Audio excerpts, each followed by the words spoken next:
اب یہ نوٹ کر لیجئے، ہدایت و ضلالت اس دنیا میں جو مختلف حالتیں انسان پر طاری ہوتی، یا نعمتوں کی بارش ہو رہی ہے، یا تنگی ہے، فقر ہے، احتیاج ہے، دنیاوی حیثیت ہے، وجاہت ہے، یا دنیا میں گمنامی ہے، کسنمی فرصت کے مہیا کیستی، کوئی آپ کا حال ہی نہیں پوچھ رہا کہ تم ہو کون، تمہارے منہ میں کتنے دانت ہیں، یا یہ کہ دنیا میں اقتدار کی کسی مسند پر انسان بیٹھا ہے، یا یہ کہ کوئی اس کے ہاتھ میں اختیار نہیں، یہ تمام جو حالات انسان پر طاری ہوتے ہیں، ان کے جواب میں جو طرز عمل فکری اعتبار سے اور عملاً انسان اختیار کرتا ہے، اس کے 4 درجے ہیں۔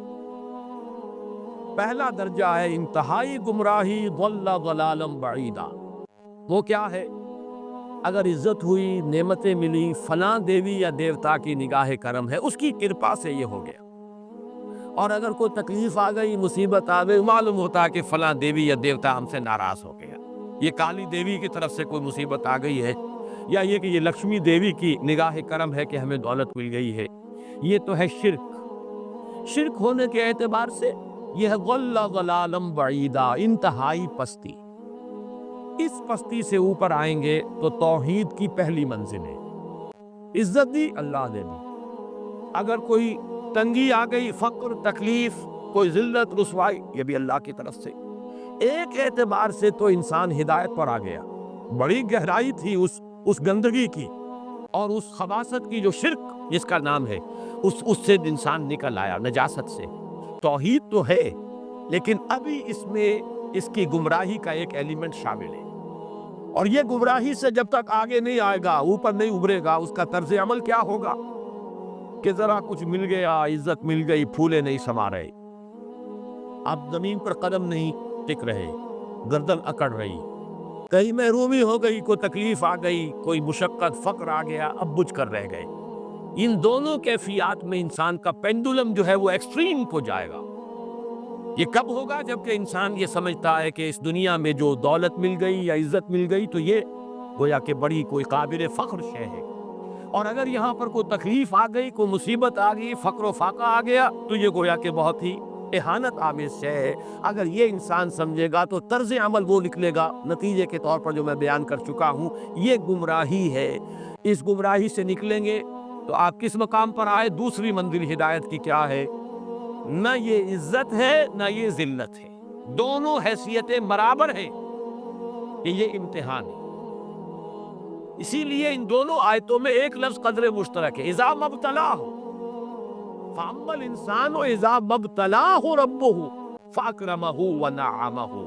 یہ بھی ایک امتلا ہے، آزما رہا ہے اللہ، کبھی وہ دے کر آزماتا ہے، کبھی چھین کر آزماتا ہے، کبھی فقر و فاقہ سے آزماتا ہے، کبھی وہ کثرت دولت اور کثرت مال سے آزماتا ہے، کبھی وہ صحت دے کر آزماتا ہے کہ یہ قوت و توانائی اور صحت جو میں نے دی ہے یہ اس میں کیا کرتا ہے، کبھی وہ مرض کے ذریعے سے آزماتا ہے کہ صبر کرتا ہے کہ نہیں کرتا۔ ہمارے لیے شکوہ اور شکایت تو اس کی زبان پر نہیں آ جاتی، نالہ و شیول تو نہیں آ جاتا، تکلیف جھیلتا ہے کہ نہیں جھیلتا، اس میں تحمل ہے کہ نہیں ہے، تو صبر کرتا ہے یا شکر کرتا ہے۔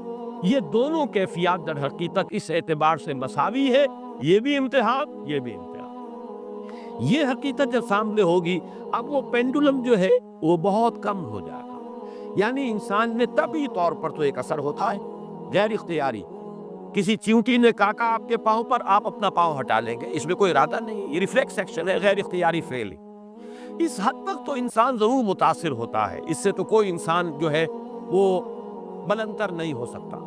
حضرت ابراہیم رضی اللہ تعالیٰ عنہ، حضور کے وہ نومولود فرزند، انتقال جب ہو رہا تھا، آپ کی آنکھوں میں آنسو آ گئے۔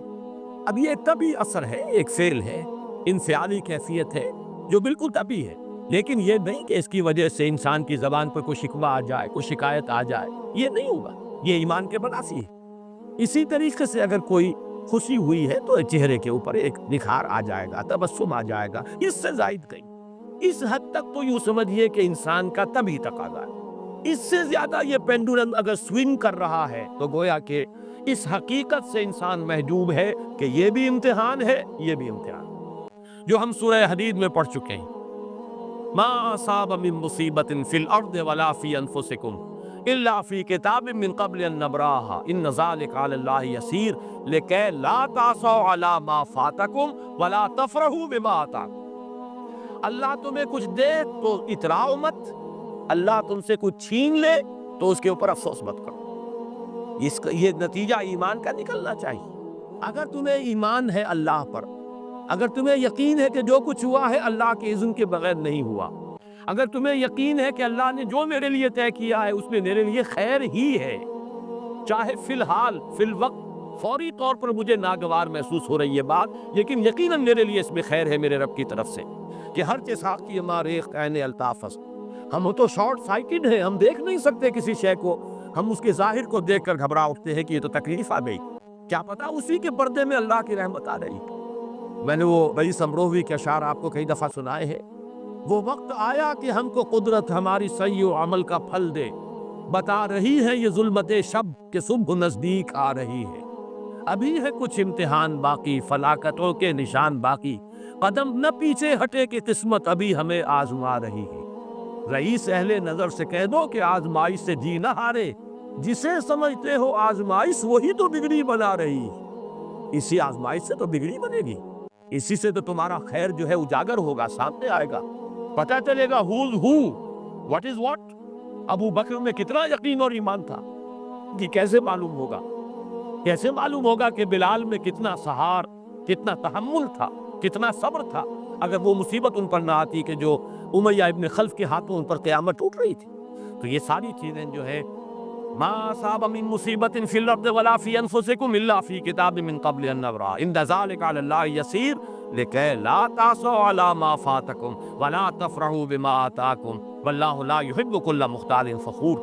اگر اس حقیقت سے محجوب ہو جاؤ گے تو پھر اختیال اور فخر اور گھمنڈ پیدا ہو جائے گا تمہارے اندر، یا دوسری طرف مایوسی، کمر ہمت ٹوٹ کر رہ جائے گی، خودکشی کرنے کو انسان آمادہ ہو جاتا ہے، ذرا کوئی ناکامی دنیا میں آ گئی، کوئی تکلیف آ گئی۔ یہ ہے در حقیقت تیسری منزل، ہدایت کی دوسری سیڑھی۔ پہلا کیا تھا؟ رہا ضل ضلالا بعیدا، کوئی خیر مل گیا تو کسی دیوی کی نگاہ کرم، کوئی تکلیف آ گئی تو کسی دیوتا کی ناراضی، یہ تو ہے ضل ضلالا بعید۔ اس سے اوپر آئے، یہ پہلی سیڑھی ہدایت کی ہے۔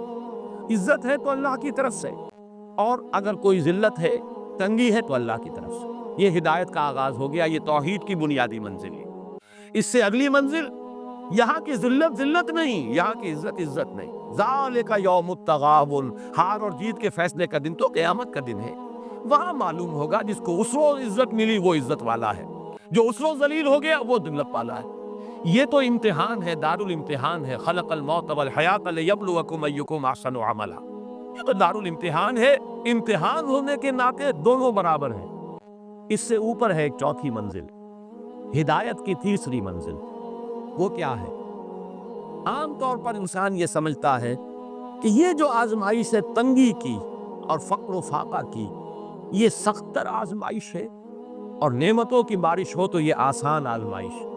یہ بھی ابھی گمراہی کا ایک پرت جو ہے اس کی باقی ہے۔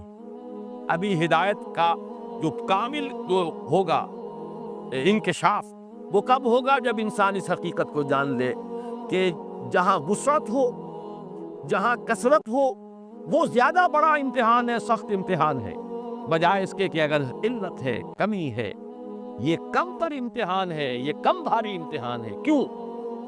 کہ اگر آپ کے پاس کثرت ہے، آپ کے اندر غفلت پیدا ہو جائے، کثرت کا لازمی نتیجہ غفلت ہے، اور اگر قلت ہے،